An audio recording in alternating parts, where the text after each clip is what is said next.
वैसे तो इस बार के चुनाव में बीजेपी ने कई बड़ी और महत्वपूर्ण सीटें हारी, लेकिन सबसे ज्यादा चर्चा में अगर कोई सीट रही तो वो थी फैजाबाद सीट। कारण था बीजेपी का वहां से हारना। लिहाजा हर ओर बस ये चर्चा आम हो गई कि बीजेपी अयोध्या सीट पर आखिर कैसे हार गई। वो अयोध्या जिसको बीजेपी ने इतना कुछ दिया, वो अयोध्या जिसके सुंदरीकरण में मोदी ने कोई कसर नहीं छोड़ रखी थी, वो अयोध्या जहां 500 साल के लंबे इंतजार के बाद आखिर वो शुभ घड़ी आई जब रामलला अपने घर, अपनी जन्मभूमि अयोध्या वापस आए। वो अयोध्या जिसका नाम पूरे विश्व में जाना जाता है। लोगों ने बात की तह तक जाए बिना अयोध्या के लोगों पर आरोप मढ़ना शुरू कर दिया।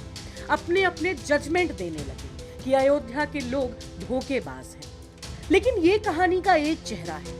कहानी का एक दूसरा चेहरा भी है जो लोगों के सामने खुलकर नहीं आया। यूपी तक कहानी के उसी हिस्से को जानने तह तक गया और तब बीजेपी की हार का असली कारण सामने आया। कहानी वही है, किरदार नए हैं, परेशानी, दुख, तकलीफ सबकी एक जैसी है। सबकी प्रशासन से, सरकार से एक ही शिकायत और मन में बहुत से सवाल हैं। उन्हीं लोगों में से एक है अयोध्या के महेंद्र त्रिपाठी। चौड़ीकरण में ये बताया गया कि ये थोड़ी टूटेगी, तो पहले 2 मीटर 3 मीटर तोड़ी गई और फिर धीरे धीरे पूरी तोड़ दी गई। ये हुआ कि इसके बदले आपको जो है विकास प्राधिकरण अयोध्या आपको दुकान देगा। जन्मभूमि पथ जो राम मंदिर की तरफ जाता है, उसी से सटी हुई महेंद्र त्रिपाठी की टाइपिंग और कंप्यूटर की दुकान थी। जब राम पथ का चौड़ीकरण हो रहा था तो इनकी दुकान भी उसकी जद में आ गई। लिहाजा जहां दुकान थी वहां अब चौड़ीकरण के बाद उस स्थान पर एक होटल का निर्माण हो गया है। मुआवजा वही मिला जो लगभग सभी को मिला, 1 लाख रुपए।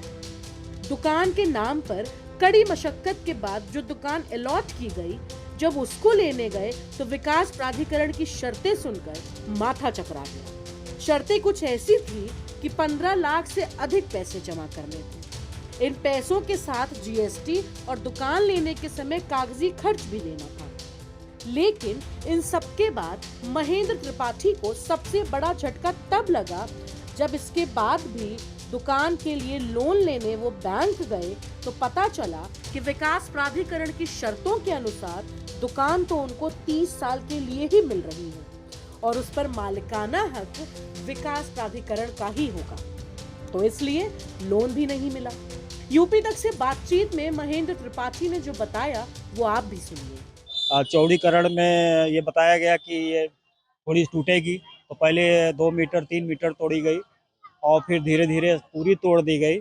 ये हुआ कि इसके बदले आपको जो है विकास प्राधिकरण अयोध्या आपको दुकान देगा और यहीं टेढ़ी बाजार पर जो है कॉम्प्लेक्स बन रहा है, उसमें मिलेगा। और इस तरीके से फार्म भी भराए गए और इस तरह से फार्म भरा करके जो है सारे जो पीड़ित तो दुकानदार थे सबके फार्म तहसील के द्वारा भराया गया और जमा कराया गया।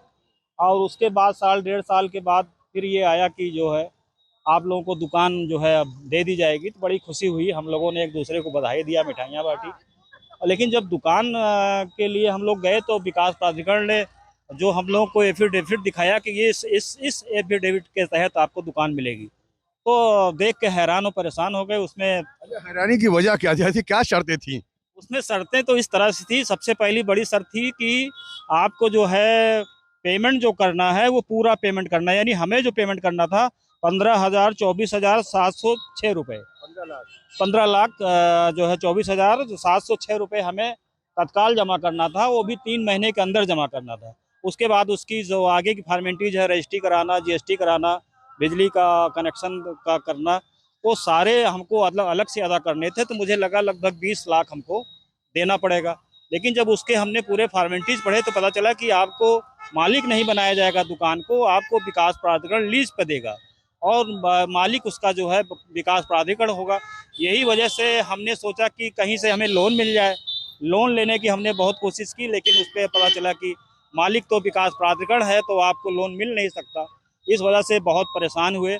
और हम ही नहीं, यहाँ शहादतगंज से लेकर के लता चौक तक जितनी दुकानें तोड़ी गई हैं उनका हाल, सबका यही हाल है। कोई अयोध्या वासी इतनी ज़्यादा कीमत अदा नहीं कर पाया, और जैसी दुकान वैसे उसके दाम रख दिए गए। नहीं 20 लाख से लेके 50 लाख तक उसमें बताया गया कि इतना आपको जमा करना है। तो गरीब दुकानदार या गरीब पत्रकार के पास किसी के था नहीं, चूँकि मैं यहाँ पर एक अपना टाइपिंग सेंटर चलाता था और पत्रकारिता का भी काम करता था, और लंबे समय से यही मेरा एक रोजी रोटी का साधन था। आप पत्रकार थे फिर भी आप नहीं ले पाए, तो ऐसे कितने तमाम और लोग रहेंगे जो हैंड टू माउथ होंगे, उनके लिए तो और समस्या है। जाहिर सी बात है, सबको बड़ी उम्मीद थी कि ये जो है सरकार है और सरकार हम लोगों की मदद करेगी, और योगी सरकार में बड़ा वो था, और विश्वास भी दिलाया अधिकारियों ने कि चिंता मत कीजिए, टूट रही है, इसके बदले आपको दूसरी जगह स्थापित किया जाएगा। और इसमें इस तरह का कुछ लिखा भी था कि आपको इस तरह से विस्थापित कर दिया जाएगा। तो ये एक अच्छा था कि चलिए राम मंदिर बन रहा है, कोई बात नहीं, लेकिन रोजी रोटी नहीं जाएगी। लेकिन पता चला कि इतना ज़्यादा उसमें जो है फॉर्मेलिटीज कर दी गई कि कोई दुकानदार उसको ले ही नहीं पाया। अब पता चल रहा है कि बाहर के जितने बड़े बड़े पूंजीपति थे सब आके यहाँ स्थापित हो गए, वो बड़ी बड़ी दुकानें कर रहे हैं, और हम लोग सड़क पे घूम रहे हैं।